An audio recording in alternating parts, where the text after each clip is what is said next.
होता है, वो कह रहा था कि इसमें से पानी लीक हो रहा है। अब वो चीज उन्हें से ज्यादा बेहतर पता है। मैंने कहा ये चीज तो फिर आगे, और बारिश मौसम वैसे हो रहा मानसून का, इसमें ना धुआं आने लगा था कैमरे में से, तो धुआं आने लग गया था। वो वीडियो मैंने शेयर करी हाँ, थी, वो मैं इसमें लगा दूंगा। वो और डिलीवरी से शायद सेम डे हुआ था, अगले दिन हुआ था, जो दिन डिलीवरी के अगले दिन हो गया था। हम हाँ। इस गाड़ी को देखो, सबसे पहले जो इसका एवरेज की सबसे बड़ी दिक्कत है।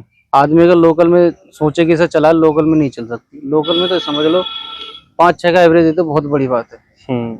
और दूसरी बात है इसकी जो है फिट एंड फिनिश की थोड़ी दिक्कत है। फिट एंड फिनिश में तो आप देख ही सकते हो, उस दिन मैंने आपको जो वीडियो शेयर करी थी। कैसे हो आप सब लोग, मेरा नाम है कुणाल भारद्वाज और आपका स्वागत है फिर से मेरी एक और वीडियो में। तो भाई आज बात करेंगे स्कॉर्पियो एन के बारे में। ये अभी आपने देखा होगा, रिसेंटली मैंने एक वीडियो डाली थी डिलीवरी की, तो मेरे दोस्त ने परचेज करी है। तो मैंने सोचा कि थोड़े दिन इसको चलाते हैं, फिर एक स्टोरी बोल सकते हैं या फिर एक रिव्यू बोल सकते हैं, एक वीडियो बनाते हैं और आप लोगों के साथ शेयर करते हैं अपना एक्सपीरियंस कि भाई इस गाड़ी को लेने के पीछे क्या क्या रीजन थे। और जैसे ये है Z4E में Z2 भी आता है, तो ये बेस से ऊपर वाला वेरिएंट है। और ये अभी रिसेंटली मेरे ख्याल से 15 दिन पहले शायद ली होगी, तो आपका ज्यादा टाइम नहीं रहता, इसके ओनर साहब को मिलाता हूँ और उनकी स्टोरी जानते हैं। तो भाई इस कार के ओनर है और मेरा दोस्त है वजीर भाई। कैसे हो? बड़े भाई, पहले तो भाई बहुत बहुत शुभकामनाएं आपको नई गाड़ी की। थैंक यू भाई। पहले मैं ये जानना चाहूंगा कि भाई कब ली थी, कौन सी तारीख को ली थी? ये 14 तारीख को ली थी, 14 जुलाई। 14 जुलाई को हमने ली थी ये, और हम लाए थे बुलंदशहर से। ठीक है, तो थोड़ा सा बताओ भाई ये कौन सा वेरिएंट है और क्या है? Z4 पेट्रोल है। हाँ, ESC वेरिएंट है। Z4E petrol. Z4E वेरिएंट जो है वो अलग आता है, और Z4 जो होता है वो अलग वेरिएंट है, वो उससे थोड़ा नीचे वाला होता है। ये E वेरिएंट है, इसमें 2-4 फीचर जो है वो एक्स्ट्रा होते हैं, वो थोड़े अलग होते हैं। थोड़ा मैं इलेबोरेट करता हूँ भाई। इसमें जैसे Z2 से स्टार्टिंग होती है और ये Z4E वेरिएंट है। Z4 में क्या है, थोड़ा सा सेफ्टी फीचर्स कम है और Z4E में थोड़े सेफ्टी फीचर्स ज्यादा हैं, जैसे ESP वगैरह इसमें एक्स्ट्रा मिल जाता है, जो कि बड़ी गाड़ी में होना बहुत ज्यादा जरूरी है। तो कितने की पड़ेगी भाई ये 18,20,000 रुपये पड़ी। तो 18,20,000। सबसे पहला पॉइंट मेरा ये है कि भाई स्कॉर्पियो क्यों चूज करी? थोड़ी बड़ी गाड़ी चाहिए थी, छोटी गाड़ी है और बाकी सारी गाड़ियां हैं अपने पास। क्रेटा है, सेल्टोस है, और क्या बोलते हैं XUV 700 भी है घर में, और थार भी है दोस्त के पास। तो ये गाड़ी थी नहीं, इस वजह, और एक बड़ी गाड़ी चाहिए थी जिसका रोड प्रेजेंस थोड़ा अच्छा था, इसलिए देख रहे थे। ठीक है, तो भाई जैसे पेट्रोल ही क्यों ली यार? डीजल लेते यार, ये तो बहुत कम तेल, रनिंग कम है। अच्छा, काम लोकल में ही है, अपनी साइडें चलती है आसपास में, तो रनिंग थोड़ी कम है, इस वजह से ये कभी कभार चलने बोलने के लिए है बस। तो भाई दूसरी छोटी गाड़ी है, हाँ, वो कभी कभार जैसे इधर उधर गए तो रनिंग उतनी ज्यादा है नहीं। तो एवरेज मेन बात आती है भाई, एवरेज माइलेज कितना निकाल रही है पेट्रोल पे? एवरेज लोकल में तो 8 का दे देती है, प्यार चलाओ तो 8-9 का दे देती है, और हाईवे पे जो है। तो भाई माइलेज की बात कर रहे थे, क्या माइलेज वाइलेज निकाल रही है? लोकल में दे देती है 8-9 का एवरेज दे देती है, मतलब प्यार से चलाओ जब। अब वही खींचने में रहोगे तो फिर वही आ जाती है, 5-6 पे आ जाती है। और हाईवे पे 13-14 का दे देती है। अपना लाइट फुट रखोगे क्रूज कंट्रोल की वजह से, तो थोड़ा वो सही साथ दे देती है हाईवे पे एवरेज की। मतलब चलाने वाला होना चाहिए, अच्छा एवरेज भी आप इससे निकाल सकते हो। चलाने वाला होना चाहिए, बस एवरेज ठीक दे देती है।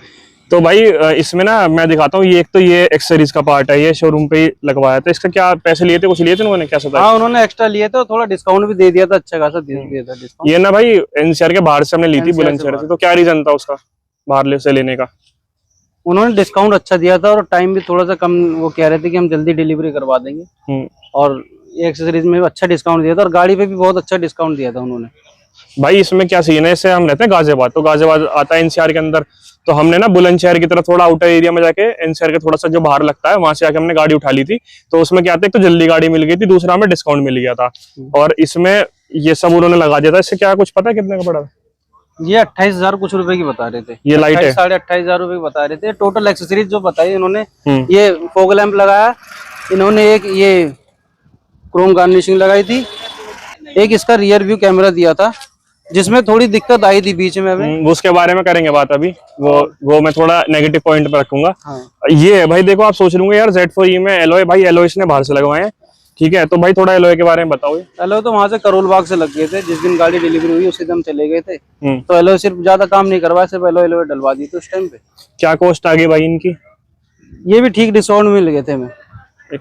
एक एवरेज तो बता दे कि एवरेज 35,000 रुपए मिल गए थे। तो भाई 42-45,000 रुपए कहा था इन्होंने, पर नेगोशिएट करके उनको जो है थोड़ी बात करके उन्होंने जो 35 में दे दिए थे उन्होंने।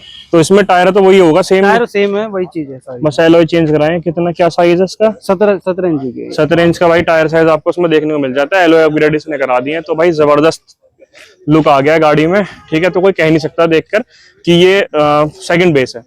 तो भाई अब मैं जानना चाहूंगा कि अब इसको लेने के बाद भाई थोड़ा अगर रहे भाई, क्या मजा आ रहा है चलाने में, क्या थोड़ा सा? पूरा देखो, सबसे पहले रोड रोड प्रेजेंस इसकी। हम्म। गाड़ी चलाओ तो ये है कि लगता है कि कुछ किसी चीज पे बैठे हो। बाकी और सब गाड़ियों में बैठोगे तो आपको उतना फील नहीं होगा। यहाँ ठीक है गाड़ी है, अब कोई ले गया तो ठीक है, स्कॉर्पियो है, बैठे हो तो थोड़ा सा लगता है कि रोड पे चलते हैं तो ऊंचा ऊंचा फील होता है, ऐसा लगता है कहीं बैठे हो ऊपर। ठीक है। तो अब भाई जैसे ये सब तो चलो पॉजिटिव पार्ट हो गया इसका, अब थोड़ा सा अगर नेगेटिव की तरफ चलें, जो कि हमें भी थोड़ा फील हुआ था जब इसमें हमने कैमरे वाला इशू जो आया था अभी तक का, तो मैं चाहता हूँ भाई आप थोड़ा ऑडियंस के साथ शेयर करो क्या हुआ था वो। ये इनकी फिट एंड फिनिश में दिक्कत आई थी। इन्होंने जो है कैमरे की एक्सेसरीज लगा के दी थी ना, तो उसमें क्या हुआ था पता नहीं, बारिश की वजह से इनकी कहीं से बता रहे थे, इनका जो टेक्नीशियन होता है वो कह रहा था कि इसमें से पानी लीक हो रहा है। अब वो चीज उन्हें सब ज्यादा बेहतर पता है। मैंने कहा ये चीज तो फिर आगे, और बारिश मौसम वैसे ही हो रहा मानसून का, इसमें ना कहा था धुआं आने लगा था कैमरे में से, तो धुआं आने लग गया था। वो वीडियो मैंने शेयर करी हाँ, थी, वो मैं इसमें लगा दूंगा। वो और डिलीवरी से शायद सेम डे हुआ था, अगले दिन हुआ था, जो दिन डिलीवरी के अगले दिन हो गया था। हम इस गाड़ी को लेके गए थे करोल बाग, तो थोड़ा बहुत काम वाम करवाने के लिए कि क्या थोड़ी जो भी मॉडिफिकेशन हो सकती है, थोड़ी बहुत बेसिक से, ज्यादा नहीं, मॉडिफिकेशन करवाने के लिए गए थे। वहां जाके जो है गाड़ी जितने में खड़ी करी उतनी देर में देखने लगे जो रियर व्यू पे से धुआं आने लगे। और एक चीज मैं बता दूं, ये जो एक कैमरा लगवाया था ना, ये महिंद्रा से ही लगवाया था, मतलब शोरूम पे से ही लगवाया था। ऐसा नहीं है कि करोल बाग में जाके लगवाया था। उन्होंने लगा के दिया, उन्होंने 8,500 रुपए का कैमरा था ये, हाँ, जो उन्होंने लगा दिया। तो भाई जो एक्सेसरीज ऐड हुई है ना इसमें, जो बता रहा 28,000 रुपए का, उसमें एक कैमरा भी था, तो इस वजह 28,000 के फॉग लैम्प थे। ये अच्छा। 8,500 रुपए का था। मतलब टोटल कॉस्टिंग जो थी, इन्होंने 45 के आसपास का बिल बनाया था एक्सेसरीज के। अच्छा, हाँ जी। तो भाई ये तो है, मतलब थोड़ा एक्सपेंसिव होता है, और इसने इसलिए यहाँ से लगवाया था कि भाई कोई फ्यूचर में दिक्कत ना है। बट जब भी भाई इनकी फिट एंड फिनिश की इतनी इशू है महिंद्रा के साथ कि यहाँ पे भाई पानी वानी आ गया, और ये उन्होंने चेंज तो करके दे दिया था, लेकिन जो है जो क्वालिटी पहले आई थी ना, वो क्वालिटी नहीं आई इसमें। अच्छा। अब उन्होंने फर्स्ट सर्विस में कहा था कि हम देखते हैं इस चीज को। बाकी उनकी जो फीडबैक में आया था, तो मैंने उन्हें बताया भी था ये दिक्कतें आ रही है, तो उन्होंने कहा था कि अब कर देंगे, अब देखो सर्विस पे जाएगी जब पता चलेगी। तो भाई देखो, थोड़ा सा फिट एंड फिनिश का इशू महिंद्रा के साथ रहता ही है। चाहे आप इनकी कोई सी भी गाड़ी ले लो, छोटे से छोटी और बड़ी से बड़ी, छोटी तो खैर आती नहीं, मतलब कोई भी गाड़ी ले लो, इनमें ये प्रॉब्लम रहती रहती है। और जब हमने ली थी भाई, अच्छे से हमने पीडीआई भी करी थी इसकी, पूरा घुस घुस के इसमें हर एक चीज भी चेक करी थी, तब भी भाई कुछ ना कुछ कमी इसमें ऐसी ये छोड़ देते हैं, जिसमें थोड़ा सा ओनर के साथ थोड़ी दिक्कत आती है। भाई नई गाड़ी में मान लो मैं कैमरा मैं लेके जाऊँ नई गाड़ी में, और भाई इसमें धुआं निकलना शुरू हो जाए कैमरे में, तो बड़ा दुख होगा यार। अभी तो लेके गए शोरूम से, अगले दिन ही अजीब सब चीजें होने लगी। और भाई बता रहा हूँ ना आपको, जैसे करोल बाग हम गए थे गाड़ी का काम करवाने के लिए, कि जो भी थोड़ी बहुत चीजें जो भी इसके ऊपर होनी है काम करवाने के लिए गए थे। वहाँ कुछ भी नहीं करवाया इस धुएं के चक्कर में। अभी पता लग रहा महिंद्रा हाथ खड़े कर देगी, वो कहेगी कि तुमने छुड़वाया। हमने कुछ भी नहीं करवाया, सिर्फ इसमें स्मोक करवा दिया था उस टाइम पे, और इसलिए भी उसका कुछ कराया नहीं, सिर्फ एलो चेंज करवाया और चले आए वापस। अब मैं सोच रहा हूँ फर्स्ट सर्विस में पहले जो है इसका कैमरा ठीक हो जाए, फिर उसके बाद आगे की चीज सोचेगी कोई मॉडिफिकेशन हो। उनका फिर कुछ काम छिड़वाया उन्होंने, वो तुरंत हाथ खड़े कर देंगे, तुमने काम करवाया। भाई यही तो एक तरीके से मोनोपोली है, खुद ढंग से काम नहीं करना, बाहर से अगर काम करा लें तो ये सब चीजें, तो ये सब भाई रहता है इसमें।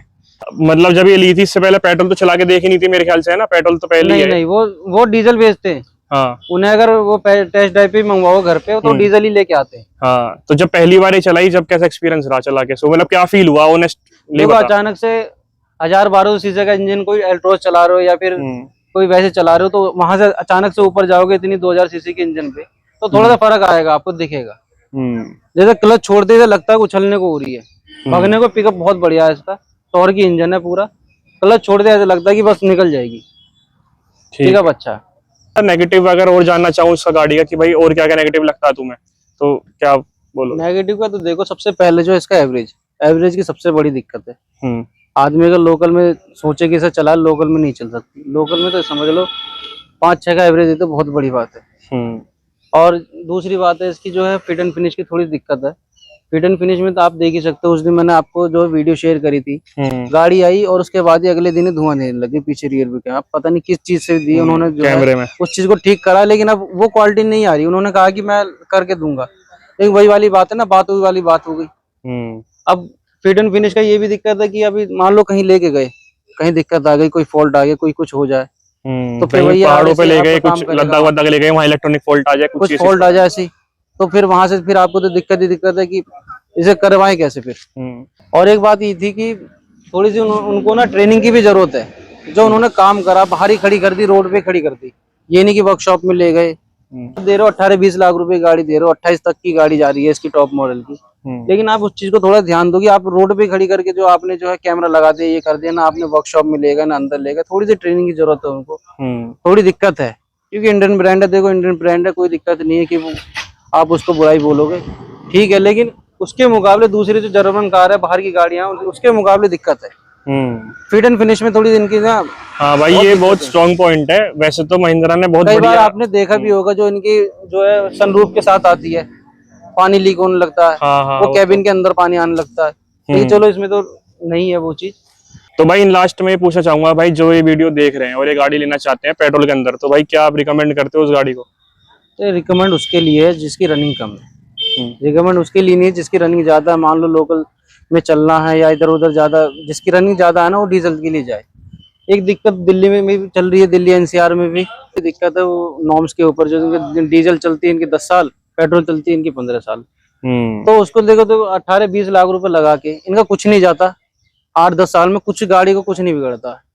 फिर उसके बाद जो है जिसकी रनिंग भी कम है, वो भी अगर डीजल ही ले ले, तो फिर उसका तो पता लग रहा है जितने में उसने चलाई नहीं उतने में उसका टाइम आ गया। तो जिसकी रनिंग कम है ना, वो आंख बंद करके पेट्रोल ले ले। ठीक है, तो भाई यही थी आज की हमारी वीडियो, और यही था, मतलब एक ओवरऑल स्टोरी बोल दो, एक्सपीरियंस बोल दो। वीडियो को एंड करते हैं, यही थी आज की हमारी वीडियो। और आप लोगों का कोई क्वेश्चन हो तो आप कमेंट कर देना या इंस्टाग्राम पे मुझे डीएम कर देना, मैं तुरंत आपका रिप्लाई दूंगा। और अगर आप भी अपना एक्सपीरियंस मेरे साथ शेयर करना चाहते हो तो भाई सेम आप मुझे अप्रोच, मतलब आप मुझे मैसेज या मेल कर देना, मैं तुरंत आपका रिप्लाई कर दूंगा, मिलके एक शूट कर लेंगे। तो भाई बाय बाय, टेक केयर, जय हिंद, जय भारत।